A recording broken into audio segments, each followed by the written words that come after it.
ಇವತ್ತು ಏನು ನಮ್ಮ ಮೈಸೂರಿನ ಪ್ರತಿಷ್ಠಿತ ಮಿಷನ್ ಹಾಸ್ಪಿಟ್ಲು ಅಂತಲೇ ಹೆಸರು ಪಡೆದಂಥ ಈ ಹಾಸ್ಪಿಟ್ಲಲ್ಲಿ ಇವತ್ತು ಈ ಹಾಸ್ಪಿಟ್ಲನ್ನ ದಿವಾಳಿ ಹಂತಕ್ಕೆ ತಂದಿರುವಂಥ ಈ ಟ್ರಸ್ಟ್ನವರು ಹೆಚ್ಚು ಕಡಿಮೆ ನನಗೀಗ 52 ವರ್ಷ. ನಾನು ಹುಟ್ಟಕ್ಕೆ ಮುಂಚೆಯಿಂದ ಇದ್ದಂಥ ಈ ಹಾಸ್ಪಿಟ್ಲು ಮತ್ತು ಇದನ್ನು ನಮ್ಮ ಮೈಸೂರು ಮಹಾರಾಜರು ಕೊಟ್ಟಿರುವಂಥ ಕೊಡುಗೆ. ಈ ಹಾಸ್ಪಿಟ್ಲನ್ನು ಆರೋಗ್ಯದ ವಿಚಾರಕ್ಕೇ ಈ ಹಾಸ್ಪಿಟ್ಲನ್ನು ಉಪಯೋಗಿಸ್ಬೇಕು ಅಂತ ಹೇಳಿ ಅವತ್ತು ಸರ್ಕಾರ ಕೊಟ್ಟಿರುವಂಥ ಇವತ್ತು ಖುದ್ದಾಗಿ ನಾನೇ ಇಲ್ಲಿ ಪ್ರತಿಭಟನೆ ಸ್ಥಳಕ್ಕೆ ಹೋಗಬೇಕು ಮತ್ತು ಈ ಹಾಸ್ಪಿಟ್ಲನ್ನು ಉಳಿಸ್ಬೇಕು, ಇಲ್ಲಿರುವಂಥ ನೌಕರರುಗಳಿಗೆ ಸಹಕಾರಿಯಾಗಿ ನಾನು ನಿಂತ್ಕೊಳ್ಳೇಬೇಕು ಅಂತ ನಾನು ತೀರ್ಮಾನಕ್ಕೆ ಬಂದು ಇವತ್ತು ನಾನು ನಮ್ಮ ಅಸಿಸ್ಟೆಂಟ್ ಲೇಬರ್ ಕಮಿಷನರ್ ಆದಂಥ ವೀಣಾ ಅವ್ರನ್ನೂ ಈಗ ಇಲ್ಲಿ ಬರೋಕ್ಕೆ ಹೇಳಿದ್ದೀನಿ.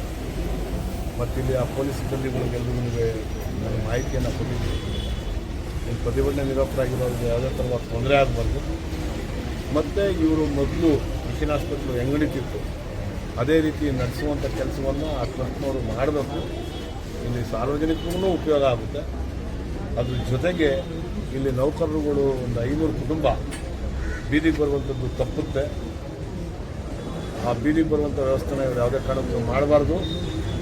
ಎಲ್ಲರಿಗೂ ಜೀವನವನ್ನು ಸಾಗಿಸೋದಕ್ಕೆ ಅವಕಾಶವನ್ನು ಈ ಟ್ರಸ್ಟ್ನವ್ರು ಮಾಡಿಕೊಡ್ಬೇಕು ಅಂತ ನಾನು ಕೇಳ್ಕೊತಾ ಇದ್ದೀನಿ. ಈಗ ಹರಿಕೃಷ್ಣ ಅಂತ ಅಂದ್ಬಿಟ್ಟು ಯಾರೋ ಅಸಿಸ್ಟೆಂಟ್ ಅಡ್ಮಿನ್ ಅಂತ ಅಡ್ಮಿನ್ ಅವ್ರ ಹತ್ರ ಮಾತಾಡಿದೆ ನಾನು.